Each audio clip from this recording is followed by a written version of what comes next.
There is a boat sitting on a dealer lot right now, costing that dealer $481 a month. Nobody is driving it. Nobody has touched it in weeks. The meter runs anyway. Open any large boat dealer's new inventory page and sort it so the oldest listings surface first. The hulls at the top of that list are the ones somebody needs gone before month end. Here is what that looks like in real numbers. One Water Marine, one of the two largest boat retailers in the country, reported days inventory of 156 as of March 2026. Their own 9-year median is 128. That is 22% slower than their own normal, and it means the average boat sits about 5 months.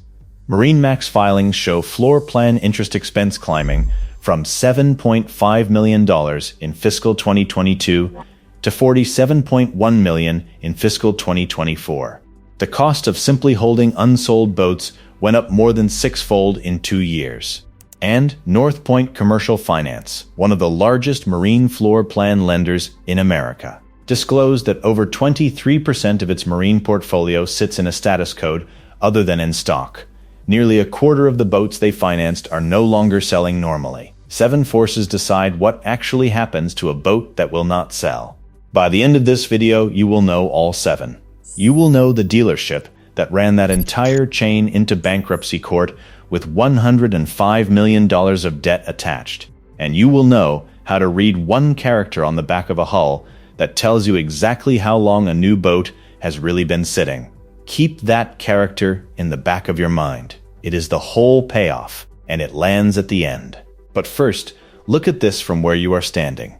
The dealer knows every number I just read you. You know none of them.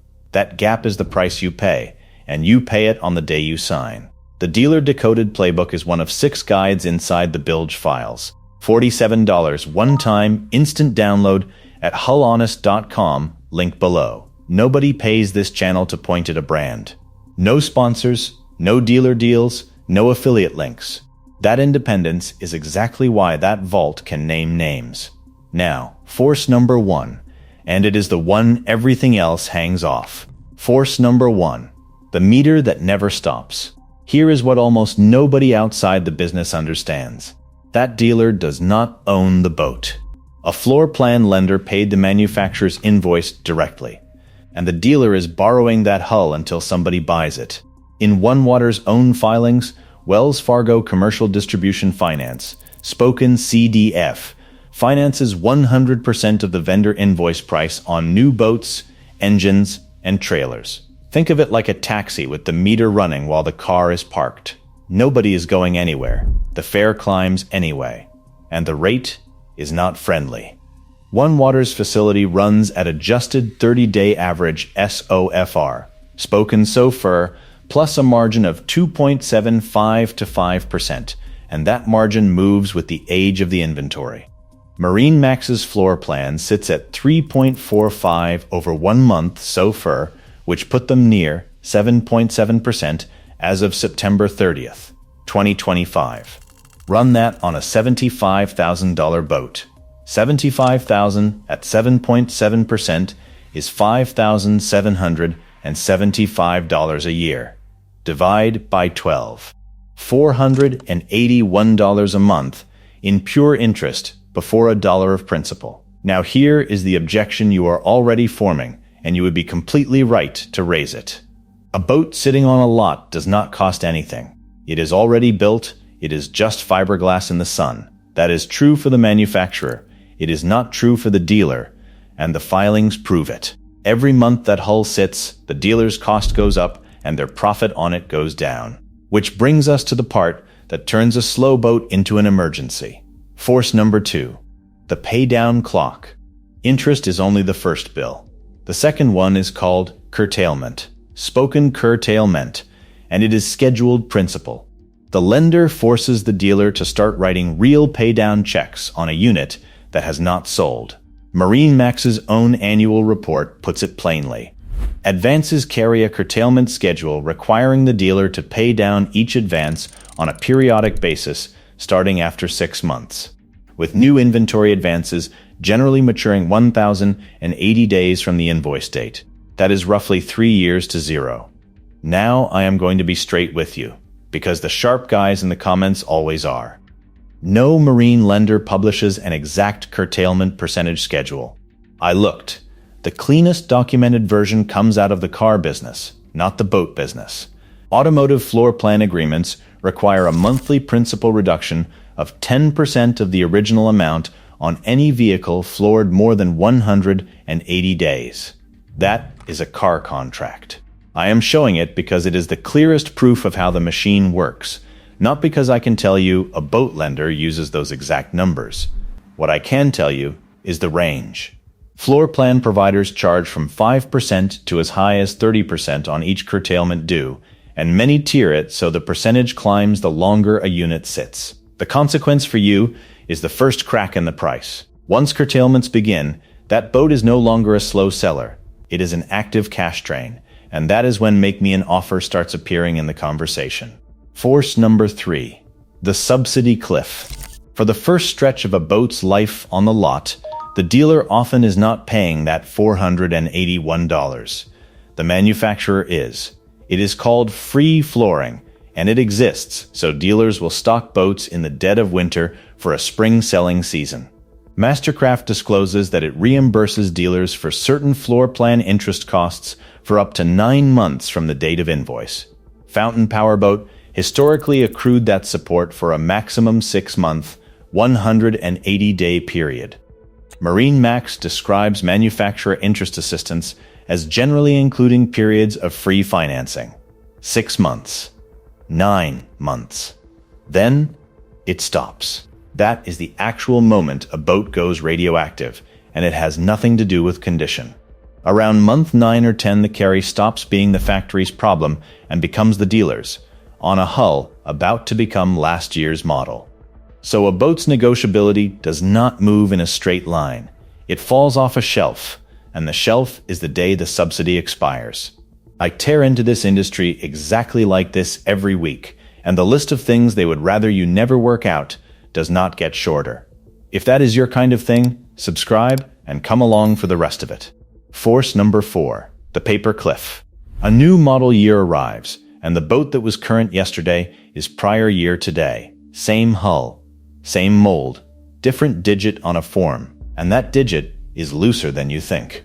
Under federal law, a recreational vessel model year runs June 1st to July 31st of the following year, designated by the year it ends. That is a 14-month window builders use at their own discretion. There is no industry-wide changeover date the way there is in cars. And let me kill a myth while we are here. People say a new model year means a new boat. Usually it does not. Marine molds routinely run 5 to 8 years without meaningful change. A new model year very often means a new brochure and a new number on the window sticker. But the money is real. Prior year clearance at changeover realistically delivers 12 to 20% off MSRP. On that same $75,000 boat, that is $9,000 to $15,000. And the factories fund it. G3 boats ran instant rebates up to $1,500 on model year 2020 through 2026 units through July and August of 2026. Tracker runs markdowns on 2025 and prior year inventory. So a boat that was full price in June is a 5-figure discount in October because a digit changed on paper. Force number 5, the floor check. Floor plan is not a handshake. The lender can send someone to that lot to physically match hull identification numbers, spoken HIN, against the loan schedule. North Point states outright that it institutes necessary floor checks, cash audits, and follow up on missing inventory. What they are hunting for has a name. Sold out of trust, spoken SOT. That is when a dealer sells a floored boat and does not remit the payoff. Repeated sold out of trust findings constitute events of default, and default does not mean a stern letter. It means the credit line holding up the entire dealership can be pulled. Go back to that North Point number. 23% of their marine portfolio in a status other than in stock. That is the audit problem sitting in the open. The consequence for you is timing. End of month and end of quarter, when reporting and curtailment dates land together, a dealer needs clean paperwork and clean numbers more than they need full margin. Force number 6, The wholesale haircut. Here is where I have to correct the premise of my own video, because the research did not go where I expected. I assumed unsold boats quietly get trucked to an auction and disappear, the way used cars do. Mostly, they do not. Marine never built a wholesale backbone like the car business has. National Powersport Auctions, Spoken NPA, a Copart subsidiary, only stood up dedicated marine capacity in 2024 and announced its marine financing partnership with North Point that September. That is not a decades-old machine. That is new construction. And the reason auction is the last resort is the spread. Dealers typically offer 70 to 85% of retail market value on a trade-in.